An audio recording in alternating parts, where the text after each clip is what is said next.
Dhe si që paralajmëruam të nderuar shikues, sot do të bisedoj me ambasadoren e Izraelit në Kosovë, Tamar Ziv. Pra këtë javë është shënuar edhe 1 vit që nga masakra e 7 tetorit, e po ashtu edhe prej 1 viti kur edhe po vazhdon lufta në Lindjen e Mesme.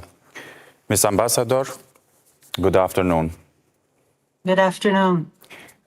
1 year after October 7 massacre, how can you describe Israel 1 year after?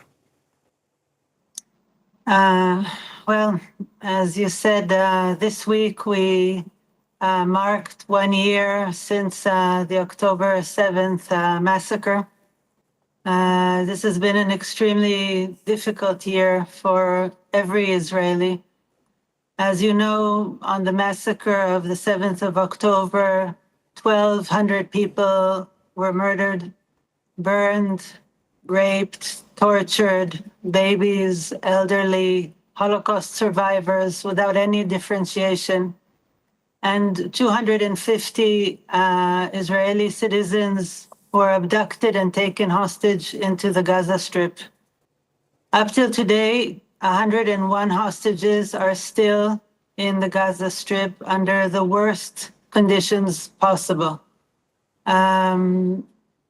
Since October 7th, unfortunately, we've been in a very difficult war with Hamas and with Hezbollah, who decided to join forces with Hamas on the 8th of October, and without any provocation, just started fighting against Israel and shooting, firing missiles. Up till today, from Lebanon, more than 10,000 missiles of different types have been shot at the territory of Israel, and 9,500 from Gaza. So this has been a very, very difficult year. This has actually been a year in which Israel has been fighting on 7 different fronts. We've been fighting, unfortunately, with Hamas in Gaza, Hamas in the West Bank, and Hezbollah in Lebanon.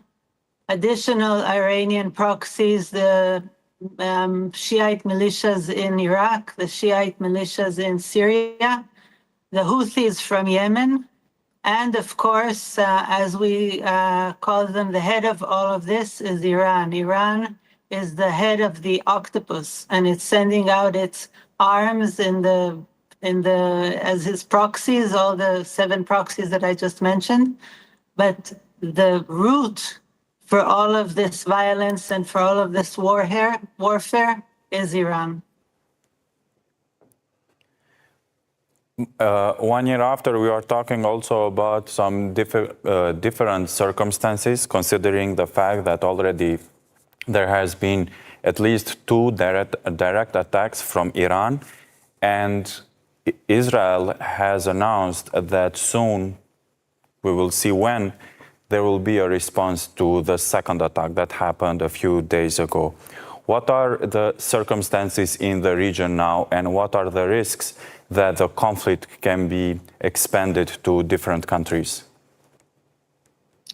Well, as you know, on the 14th of April, Iran decided to launch more than 200 ballistic missiles and other long-range missiles at Israel.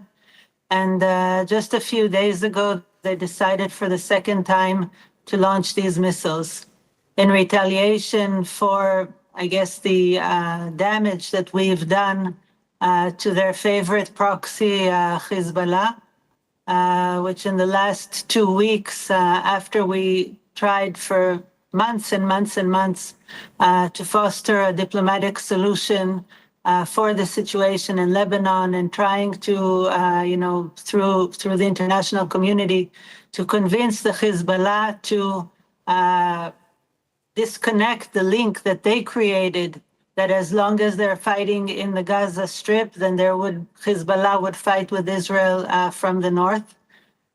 So we decided to change the game, and we started to fight more fiercely against Hezbollah. And Hezbollah is an organization that Iran has been investing more than $1 billion every year in building up their military capabilities, which are immense. And we're just now discovering how immense these capabilities are, because we're now doing some surgical incursions into the southern part of Lebanon, and we're discovering that in almost every village in the southern part of Lebanon, in almost every house, there are caches of weapons and missiles and grenades and communications equipments and so on and so forth.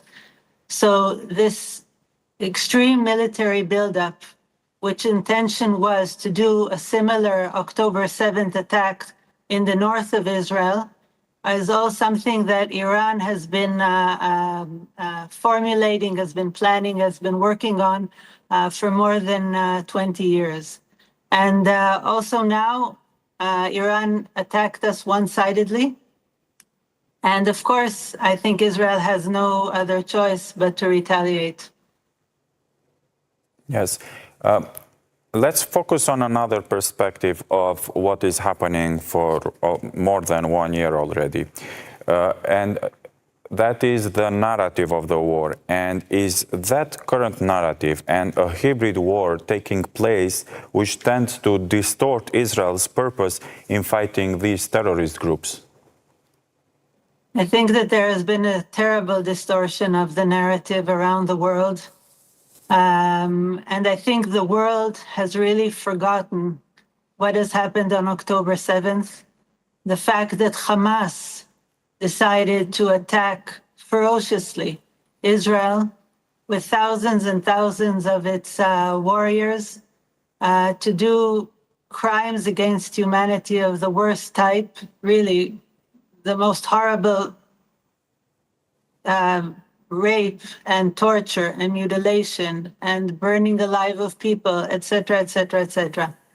And the fact is that they've been holding our hostages there for a year. Now, this war could have ended a long time ago if Hamas would have returned the hostages and would have decided to see the Palestinian people and not its jihadist principles and ideology. Hamas is the one that is really to blame for the suffering, the terrible suffering of the Palestinian people. I think the Palestinian people have gone through a very difficult time, but the one that is responsible for that is Hamas. If Hamas had not attacked Israel, if Hamas had been willing to arrive at a hostage deal and to return all our people, if Hamas had been willing to exit itself from the civilian population in the Gaza Strip and not make the civilian population to be a human shield for them, then the whole situation in Gaza would be completely different. But it's part of Hamas's ideology, as is also Hezbollah, is to entrench themselves in the civilian population, to create their headquarters inside hospitals, inside schools, inside mosques. And then it's very difficult to fight a terror organization that is embedded inside the civilian population in such an enormous way. And in addition to that, built an underground city in tunnels under the Gaza Strip, without having civilian population harmed. It was never our intention to harm the civilian population. And I think that Israel, the army, has been doing more than most armies in the world in order to try and protect the Palestinian civil population by creating the area in the Mawasi, which is an area to which we ask the people to evacuate to so that they would be more or less protected, in enabling humanitarian aid to enter into the Gaza Strip despite the fighting, and to make sure that very big quantities of aid are being distributed, to try to address problems such as diseases and so on and so forth, giving warning to people to please move away from certain areas so that they're not hurt. So I think that the Israeli army has done many, many actions throughout this whole year in order to minimize the casualties and the suffering of the civilian population in Gaza. I'm very sorry that Hamas doesn't care about their civilians at all and is doing the opposite. And by the way, regarding the humanitarian aid. As you probably know, Hamas is attacking these trucks. They're attacking the UN drivers that are driving these trucks. They're taking over these trucks of humanitarian aid, and then they sell the humanitarian aid back to the population in a very cynical way. Instead of distributing the humanitarian aid, they sell them to them and make a huge profit from this, and use this money in order to continue to arm themselves and to continue fighting. And also, we have seen recently different statements from countries that traditionally are allies of Israel, including USA at some moments that they were also having discussions in supporting Israel, considering the armament, and also France. We had only a few days ago a French president saying and mentioning the possibility of an embargo towards Israel. How does the government of Israel see this approach of traditional allies during this time? I think that the United States has been standing by Israel in an outstanding manner since the beginning of the October 7th events, and of course beforehand, but we're talking now specifically about this. We can only thank the United States and President Biden and the administration for the support that it's been giving Israel throughout this very difficult year. They don't save any efforts in order to assist in any way they can, including bringing over their assets, their military assets into the region in order to try and protect Israel. Regarding France, especially since France knows what the situation in Lebanon is and how Hezbollah has actually overtaken the country of Lebanon and has actually been the force that has been controlling more or less the politics there and so on, it's very surprising that they choose to close an eye at what Hezbollah is doing and threaten Israel with stopping arms sales. Ambassador, in your opinion, with all the developments that we are seeing also in other parts of the world and what is happening also in the region, in the Middle East, can we talk about some shift or change of world order? That's a good question. I think that it's very clear that countries like Iran are active in trying to fight against the democratic countries and so on, not only in the Middle East, but you can also see all of their detrimental actions regarding Ukraine and other regions. So I don't know. I mean, we've been dealing for many years with the democratic world versus the autocratic or dictatorships and so on. It's hard to say, if this is a whole shift in world order, but definitely it's very clear who's on what side. Yes. Let's focus also on the developments in Kosovo and in our region. How do you see the developments in the Western Balkans? We have often seen mentioning the Russian influence, mainly through Serbia. Do you see that there could be an escalation of the situation also in the Balkans?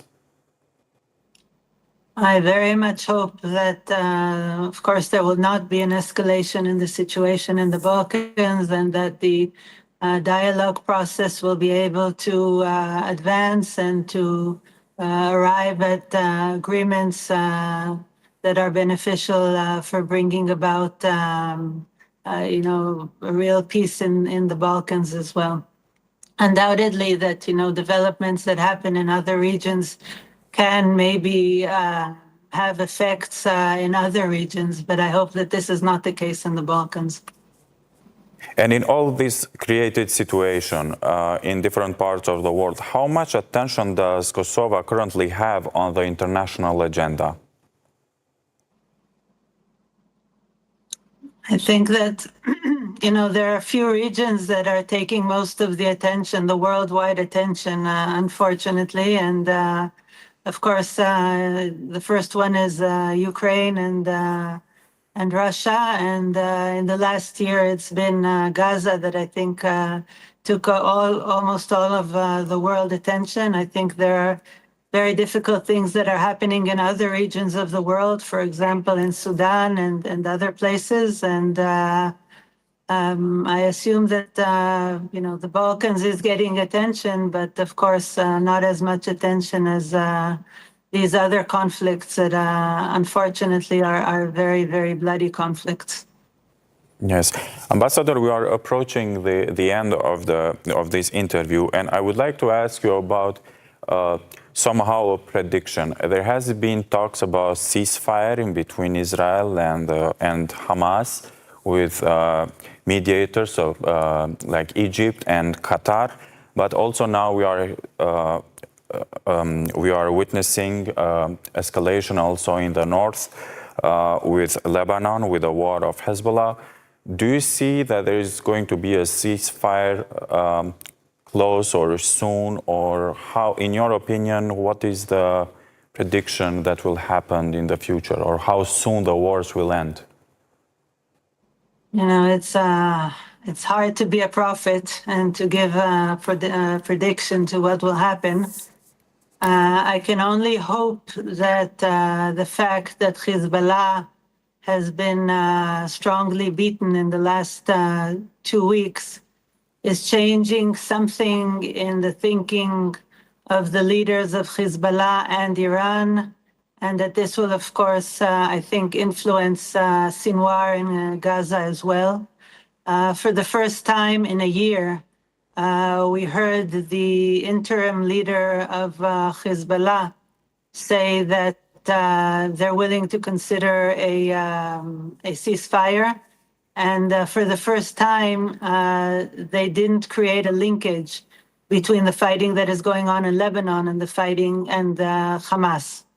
So this may be, a positive sign that something is shifting in their thinking, and that they would be willing to arrive at some point at some kind of diplomatic agreement that would push Hezbollah back at least 10 kilometers.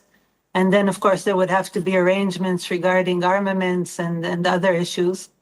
And I really, really hope that once Sinwar sees that he doesn't have any more the support of Hezbollah, and that the reality has been changing, that hopefully he will also acknowledge that there's a need to arrive at a solution for the hostages, and hopefully to arrive at a deal to release these hostages, so that hopefully there'll be a possibility to get to a ceasefire in the Gaza Strip as well, and then start talking about, the day after, and how the Gaza Strip will be managed by whom, and how it will be rebuilt. So I really hope that we'll be very soon on a different track that will hopefully lead to a ceasefire and to regional agreements. We hope so too. Ambassador Ziv, thank you very much for being in our program. Thank you very much. Good afternoon. Të ndëruar shikues, tu përfundojmë bisedën me ambasadoren e Izraelit në Kosovë, Tamar Ziv.